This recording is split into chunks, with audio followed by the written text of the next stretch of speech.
Isang lalaki ang papunta sa bayan para mag-scatter.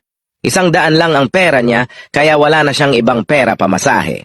Sakto, may dumaan na tricycle at agad siyang nakiusap. "Manong, pwedeng makisakay papuntang bayan?" Tinawanan lang siya ng tricycle driver at agad umalis. "Wala nang libre ngayon! Ha ha ha!"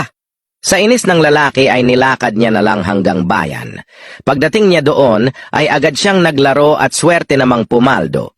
Ang 100 pera niya ay naging 20,000 kaya tuwang-tuwa ito at agad na nag-cash out. Habang pauwi, nakita niya ang tricycle driver na di nagpasakay sa kanya. Nakapila ito sa pilahan at nasa dulo pa ito ng pila. Nag-isip siya ng paraan kung paano makakaganti. Kaya tinanong niya ang tricycle sa unahan, "Manong, magkano pa baryo?" 100. "Pag may kasamang subo sa alaga ko?"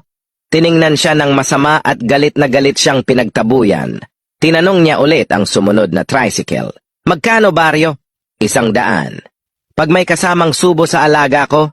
Galit na galit din ang driver at halos sipain siya sa galit. Ginawa niya ito sa lahat ng tricycle hanggang sa makaabot siya sa dulong pila. Pagdating niya sa dulo, tinanong niya lang ang driver ng, "Manong, magkano pa baryo?" 100. Agad siya kumuha ng pera at ito ay binigyan. Habang paalis na sila, lahat ng tricycle driver ay nakatingin lang sa kanila.